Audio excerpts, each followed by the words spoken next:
परिवार में जन्म दिया जहाँ पे बेटियों को बेटे से बढ़कर माना गया और मुझ पर यह विश्वास किया और मुझे उच्च शिक्षा की ओर भेजा।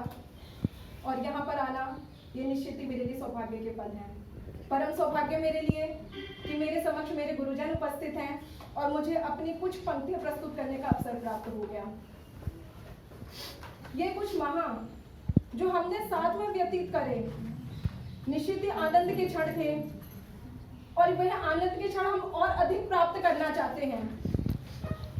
ये भाव है मन में कि और अधिक ये अवसर मिल जाए। कल परसों ये बातें कर रहे थे यहाँ पे कि हमें ये तो समय व्यतीत हो गया बहुत कम है, थोड़ा और अधिक समय हमें यहाँ पे मिल जाए व्यतीत करने के लिए। लेकिन समय कभी किसी का इंतजार नहीं करता, हमें समय के अनुरूप ही अपने अंदर परिवर्तन लाना पड़ता है। हमने क्या किया इतने दिनों में? अपना आत्म आंकलन, आत्म मंथन, और जब जब भी मंथन हुआ है अमृत अवश्य बाहर निकला है। अब ये हमारे और आपके ऊपर निर्भर करता है कि जो आपके गुरुजन ने आपको जो विचार दिए, जो आपको सुझाव दिए, आप उससे अपने अंदर कितना परिवर्तन ला सकते हैं, अपनी कमियों में कितना सुधार हमने किया और अपने अंदर के अमृत को कितना बाहर निकालने का प्रयास किया। गुरु तो बैठे ही हैं देने के लिए। ये निर्भर करता है कि हम और आप गुरु के मूल को समझना सीख जाएं कि मूल होता क्या है। नहीं तो यह वही बात हो जाएगी कि अगर आपके हाथ में कोई हीरा भी ला करके दे दे तो आप उसको, अगर ज्ञान नहीं है तो आप उसको पत्थर समझ के फेंक देंगे। इसीलिए कुछ पंक्तियां हैं, ज्यादा नहीं, बस थोड़ा सा ही लिख पाई हूं।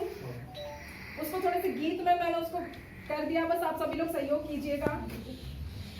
आपसे गुरुजन हमने शिक्षा का पथ पाया है, आपसे गुरुजन हमने शिक्षा का पथ पाया है, आपसे गुरुजन हमने शिक्षा का पथ पाया है। हम में तो ये परिवर्तन तो ये आया है, आपसे गुरुजन हमने शिक्षा का पथ पाया है। आप ही वो हैं जिनके ज्ञान से मानवता सीख रही है, आप ही वो हैं जिनके ज्ञान से मानवता सीख रही है। जब हमारा प्रेजेंटेशन चल रहा था उससे पहले समझ नहीं आ रहा था कि हम किस तरह से करेंगे, क्या करेंगे। लेकिन जब आप सब आपस में हमने मिले, एक दूसरे से पूछा, नहीं समझ आ रहा था कि क्या करें, किस तरह से करेंगे। सब परेशान थे, कुछ लोग तो कह रहे थे 4-5 दिन की छुट्टी ली है मैंने सिर्फ अपनी प्रेजेंटेशन बनाने के लिए। मुझे अतिरिक्त धनराशि खर्च करनी पड़ी है अपनी प्रेजेंटेशन के लिए। याद करिए वह दिन, काफी लोगों के ये विचार थे। तो सर ने क्या बोला था कि बेटा कभी अपने लक्ष्य को मत भूल जाना, प्रयास करते रहो, जीवन में संघर्ष तो आते जाते रहेंगे।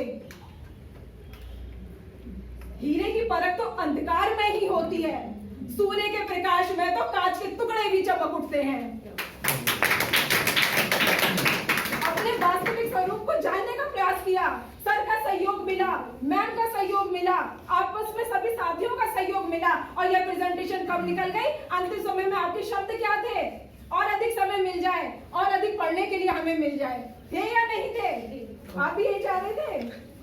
आगे 2 पंक्ति और है।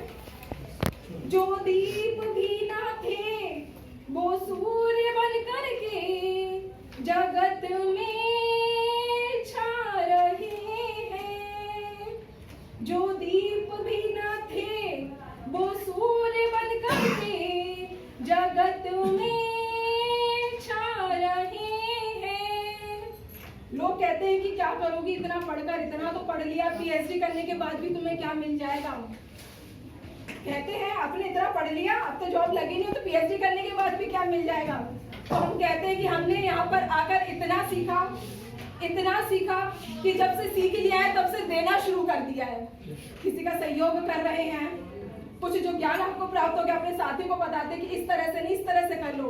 आपके गुरुजन भी आपसे ये बोलते कि मुझसे ज्यादा तो अब ये लोग सीख गए हैं, तभी तो तुम्हारी कमी आसानी से बता देते हैं। कहा था कि नहीं कहा था? तो जो दीप भी ना थे वो सूर्य बन करके जगत में छा रहे हैं। निज स्वार्थ से हटकर दुख दर्द दुनिया के मिटाते जा रहे हैं। हम पत्थरों को फूल गुरुजन आपने बनाया है। आपकी कृपा से हम में परिवर्तन आया है। आपसे गुरुजन हमने शिक्षा का पथ पाया है।